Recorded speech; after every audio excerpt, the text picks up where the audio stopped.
With my lifelong devotion to my hometown, my consummate civic leadership, and my strong business and financial acumen, it is time for us to work together to make East Providence a better place to live, work, play, and pray. That is why I'm announcing today my intention to run for mayor for the city of East Providence.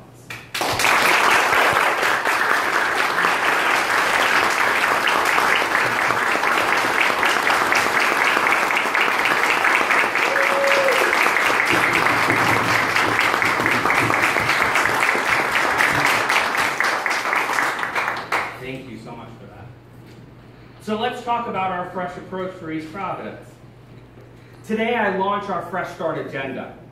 It is my hope through the advocacy of our campaign together, the City Council will begin the framework of our agenda over the year leading up to our election.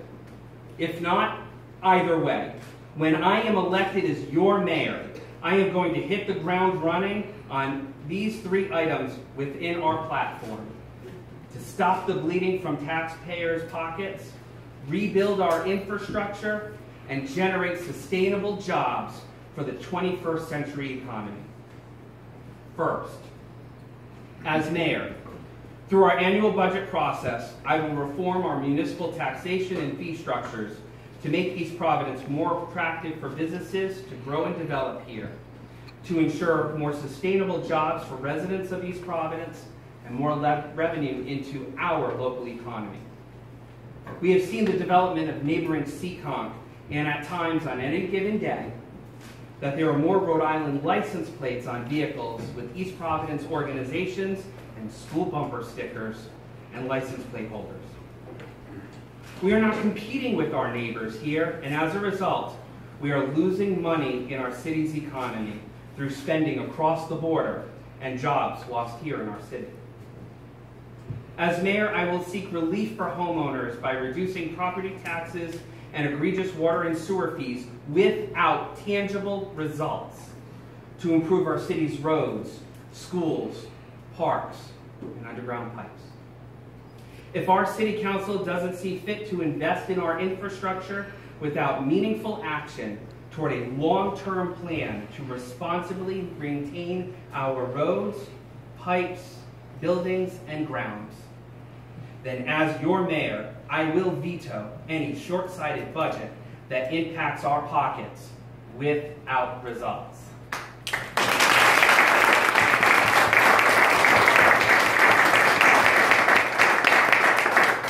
You see, the difference between my candidacy and the candidacy of others that will be in this race is that I am running to be your mayor, not to be the 6th city council member.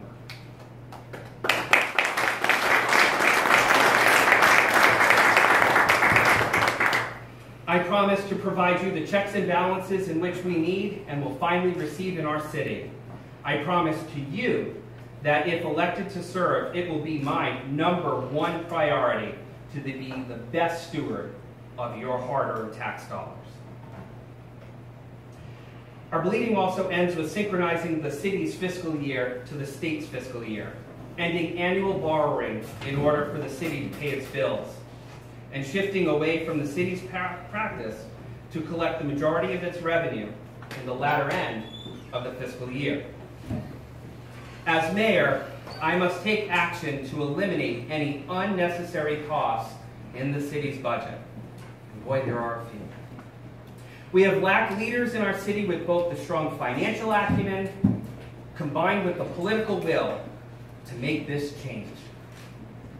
I promise you that I will generate savings, align our budget cycle, and pinch every penny, just as I have done throughout my career in every organization in which I have led.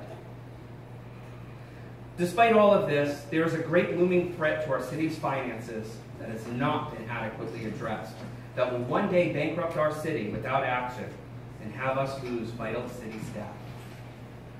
As mayor, I commit to you today that I will take proactive and tangible steps for our current and retired city employees to fully invest in their pension funds before it becomes too late to make reforms to sustain the fund, and still maintain our commitment as promised to them.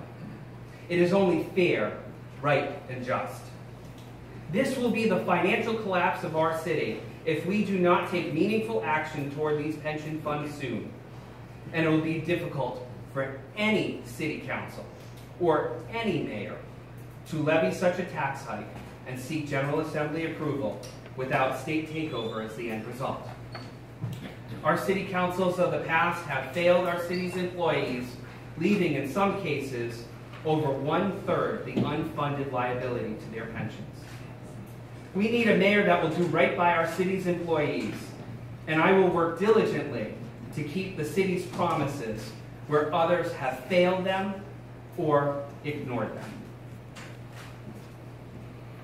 Second, as mayor, I will develop and execute a meaningful long-term plan with significant public input that repairs our roads in our neighborhoods and fixes or replaces school and municipal buildings neglected by the current and previous elected officials and city managers. Our children should not attend a school in a building that is not a conducive learning environment. Nor should we expect our teachers and staff to work under such conditions either. This is the main reason why families are leaving East Providence. Our schools are not the same as they once were.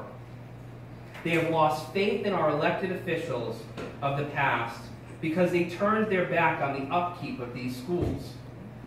Unfortunately, the problem is far widespread than just our high school. Through the city's annual budget, as mayor, I will ensure that there will be annual tangible improvements throughout the city and will also ensure accountability for timely action on all city projects.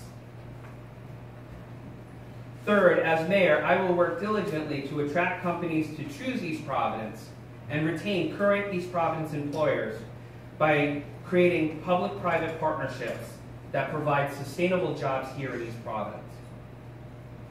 Because of our unmet potential in service, financial, medical, and manufacturing careers in our city, I want to see our city do more for students that graduate from the East Providence Career and Technical Center, or as we called it when I was in EP, or as my kids called it, the olden days, the VOC.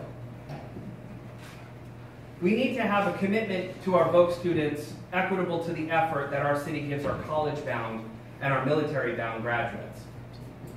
You see, I'm a product of 2 VOC school graduates, and Suzanne is one as well.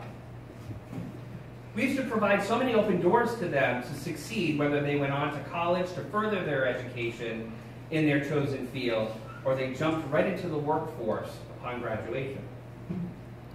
Today's employers need a workforce with skills to compete in the modern economy. Through these partnerships, students can be trained in basic skills to comply with all appropriate education standards early into their participation at the VOC, matched with a local employer much earlier than job placements under the current curriculum, for job shadowing and early application of what they have learned to then go on to those said placements with the skills necessary to meet their employer's specific needs and licensure requirements upon graduation. I know all too well about the job placement programs at the VOC. My home care providers in the East Bay used to seek graduates from the health professions program until they ended it a few years ago, leaving those seeking to enter into the medical field without a head start from our public school system. Over the last 5 years, I've had the opportunity to speak at several local colleges and meet with those aspiring to become our future nurses and therapists. Many of these students were paying their way through college from the wages that they earned as CNAs in home care and in other areas of the healthcare sector. I do not hear that anymore, as local college students are not working in our field to climb the home care and hospice career ladder as they once did. If this city wants to become the medical specialty hub for our region, then we need to generate a workforce starting with the VOC and invest in our students, not just handing out special tax breaks that only temporarily move medical companies here into our city in prime real estate locations. The city's current vision is short-sighted and only creates systemic problems that dive deeper into our pockets.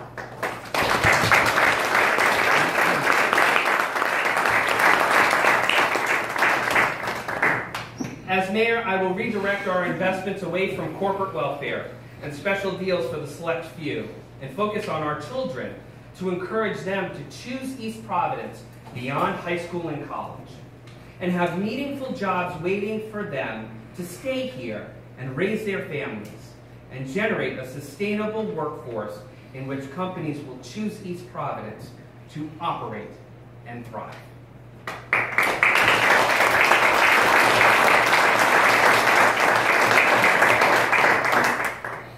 In addition to our Fresh Start agenda, I am launching the We Are One East Providence initiative, and it begins today. Townie Pride is so meaningful to me and to those that have graduated from East Providence High School, and for those that have their children go through our school system. It is about the care and respect for the community in which we were raised, and the school and teachers in which educated us and our children. However, East Providence is more than just Townie Pride, especially for those residents that did not have the opportunity to graduate from our beloved high school, because they moved to East Providence as an adult or their parents chose for them to have an out-of-district placement. The love that we have for our community goes beyond and can be substantially separate from this one school. We display this in the hundreds of community events, small or large, throughout the city that groups host for the general public each year to celebrate a particular neighborhood, culture, or landmark. All these activities are meaningful and help define who we are and why we live here in East Providence. But we need greater opportunities to be inclusive, bring everyone from across East Providence together, and celebrate us as a community. Bringing community partners, local businesses, and nonprofit organizations together, as well as cultural organizations, we can have more opportunities to come together throughout the year as a community, beyond the annual Heritage Days, concerts in the park, movies at the carousel in the summer. The goal of the We Are One East Providence initiative is not just to finally give East Providence the fresh start that our city needs, in which I will provide once elected as mayor. It's about bringing the community together to celebrate the rich culture, amazing natural resources, impressive local talent, and significant local history throughout the year. You see, it's not about where we live. Rather, it's about where we choose to live, raise our families, and enjoy our retirement years.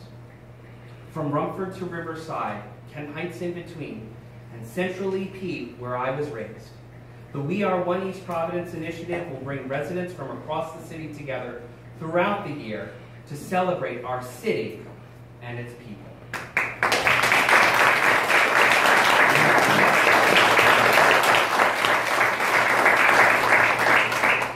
So as I said, we're beginning this initiative today. Until I am elected as mayor, the We Are One EP initiative will become the philanthropic extension of my campaign.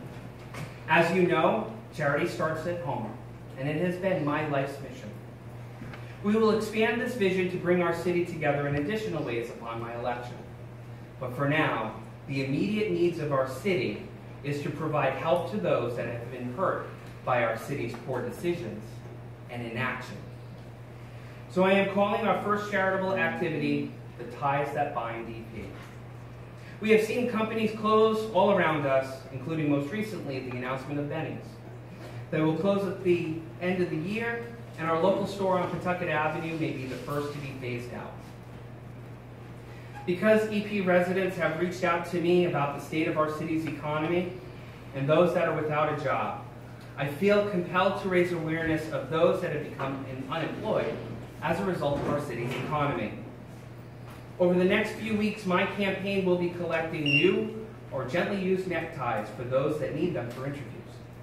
This doesn't necessarily mean that this initiative is focused on men, as women have reached out to me about needing ties too, for the service industry or the hospitality and retail industries, or in some cases, it's just their preference to wear a necktie for work. Cool. I, along with my campaign, are happy to help. Along with the collection and donation of ties, We will also be asking that those that are unemployed to reach out to my campaign with their resume, as well as local employers that are hiring. And this process has already started to begin. Because of my connections to employers and job training programs, I want to help make connections for you to improve your chances of employment. Well, I cannot guarantee anyone's employment. Hey, unless anybody in this room wants to become a CNA. No? I want to help those unemployed make connections to get a leg up in finding their next job or their next career. Without the connections made as a result of support from friends and even local officials from EP, I would have not have landed my first job out of college as a state director of the Heart Association, in which propelled my career. These are the ties that bind EP, and I want to pay the opportunities in which I've experienced forward.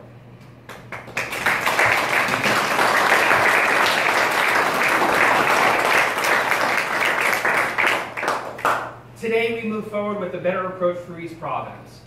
We launch our Fresh Start Agenda and our We Are One East Providence initiative. As a Portuguese kid who spent his days playing countless kickball games at the playground and riding bikes with his neighborhood friends around Orlo Avenue, to become a leader of our state's economy nearly 40 years later, I've led a blessed life thus far. This is the place in which Suzanne and I were born and raised and chose to live and raise our children.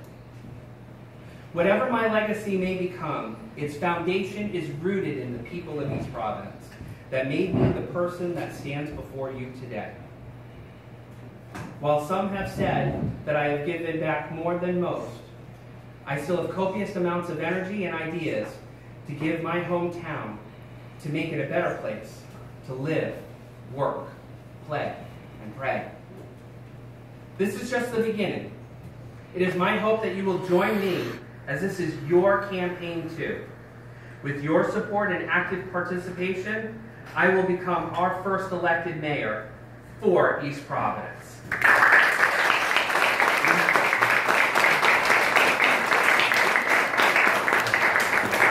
Thank you, and may God bless all of you in our great city as we make history together in the year ahead. Thank you.